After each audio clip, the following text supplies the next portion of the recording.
السلام علیکم ورحمۃ اللہ۔ اس وقت ہم لوگ سفر معنوی پر روانہ ہیں کربلا کی طرف۔ آپ کیا احساس کر رہے ہیں اس راستے پہ جو ہم لوگ چل رہے ہیں؟ اس راستے کا احساس ہر سفر سے مختلف ہے۔ وجہ یہ کہ یہ راستہ وہ ہے کہ جہاں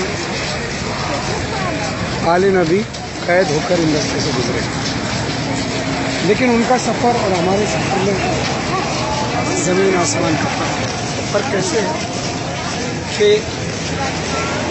میرا سلام ہو میری شہزادی ثانیہ زہرا پر، میرا سلام ہو امام سید سجاد پر، میرا سلام ہو آل نبی پر کہ جنہوں نے ساری سختیاں اس سفر میں اٹھا لی اور اب اپنے زائرین کے لیے اتنی آسانیاں کر دیں کہ ہم اگر تھک کر بیٹھتے ہیں تو مالش کرنے والے لوگ آ جاتے ہیں، کھانا کھلانے آ جاتے ہیں، پانی پلانے آ جاتے ہیں۔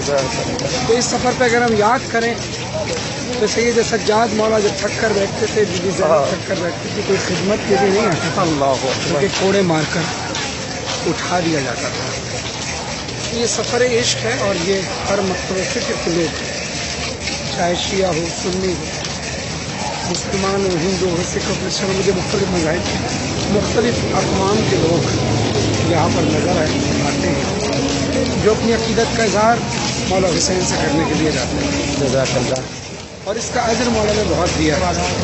لوگ تو عشق حسین میں جاتے ہیں لیکن مولا حسین کسی کا اظہار نہیں رکھتے۔ جزاک اللہ۔ معصومین علیہ السلام فرماتے ہیں کہ جو شخص قبر امام حسین علیہ السلام کی طرف پیدل چل کر جائے گا، اللہ اس کے لیے ہر قدم کے بدلے 1000 نیکیاں لکھ دیتا ہے، 1000 گناہ معاف کر دیتا ہے اور 1000 درجات دیتا ہے۔ سبحان اللہ۔ اچھا، جو لوگ اس وقت نہیں آ سکے ہیں، آپ ان کے لیے کیا پیغام دینا چاہتے ہیں؟ ہر قدم پہ ان کے لیے یہی دعا ہے کہ مولا جو آپ کے روضے پر اور بالخصوص جب سے کربلا پیدل آپ کے روضے پر آنا چاہتے ہیں ان کو اس سال نہیں ہر سال ہی اپنے روضے پر آنا۔ یہ استقبار حکومتیں اس وقت جو اس قدموں کو روکنے کی کوشش کر رہے ہیں، یہ قدم جو کربلا کی طرف ہم سب کے بڑھ رہے ہیں اور یہ جمعیت کے جو نجف سے شروع ہوئی ہے کربلا تک ہونے کے لیے ابھی تیار نہیں ہے، یہ ان کے لیے کیا پیغام ہے؟